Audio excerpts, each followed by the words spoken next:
आज हम लोगों का कार्यक्रम जैसे कि हरीश रावत जी ने ये आह्वान किया है कि गैरसैंण को हम स्थायी राजधानी बनाने तक हम चुपचाप नहीं बैठेंगे, चैन से नहीं बैठेंगे। इसलिए उनके आह्वान पर हम सब लोग आज गैरसैंण में एकत्रित हुए।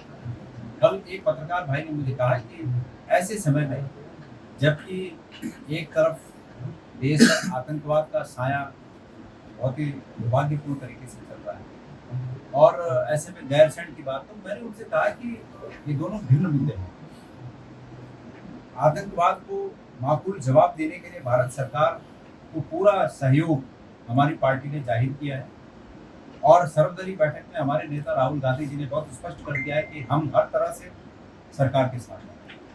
तो इसको इस रूप में नहीं देखा जाना चाहिए कि ऐसे मौके पर ये हम लोग ये कार्यक्रम कर रहे हैं। ये कार्यक्रम सिर्फ राजनीतिक कार्यक्रम नहीं है, ये कोई राजनीति से जुड़ा हुआ मसला नहीं है, हमारी अस्मिता से जुड़ा हुआ मसला है, हमारे सम्मान की लड़ाई का मसला है।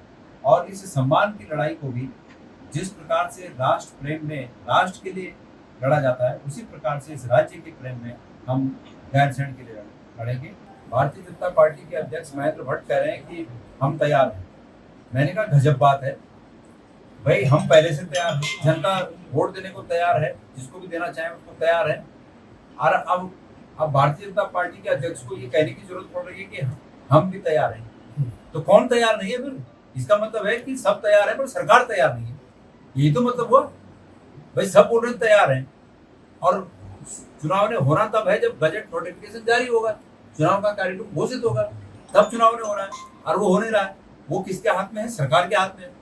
तो सब तैयार है पर सरकार तैयार नहीं है और चुनाव तभी होगा जब सरकार तैयार है। सरकार यहाँ की पंचायतों में चुनाव न कराकर पंचायतों के और पंचायत के अधीन आने वाले तमाम इस प्रदेश की जनता के हकों पर डाका डाल रही है, उनका गला, लोकतंत्र के हकों का गला घोट रही है। सरकार को तत्काल चुनाव करानी चाहिए और सरकार को बहानेबाजी नहीं करनी चाहिए कि अब ये हो गया, अब सो हो गया, अब ये हो गया, अब सो हो गया। सब बहानेबाजी, सब सगुफेबाजी। और जनता इस बात को समझे ये सरकार किस प्रकार से लोगों को बरगला कर इधर उधर करके इस तरह से चुनाव को टाल रही है। झूठ को बेनकाब होने का असर ये है कि अब वो काट की हांडी बार बार नहीं चढ़ेगी, इसलिए जनता मन बना चुकी है।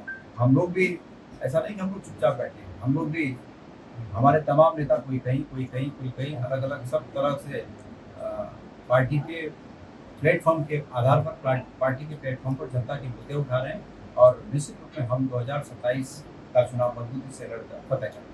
अगर आप ये वीडियो YouTube पर देख रहे हैं तो हमारे चैनल को सब्सक्राइब करें और बेल आइकन को दबाना ना भूलें। अगर आप Facebook पर ये वीडियो देख रहे हैं तो हमारे पेज को लाइक करें।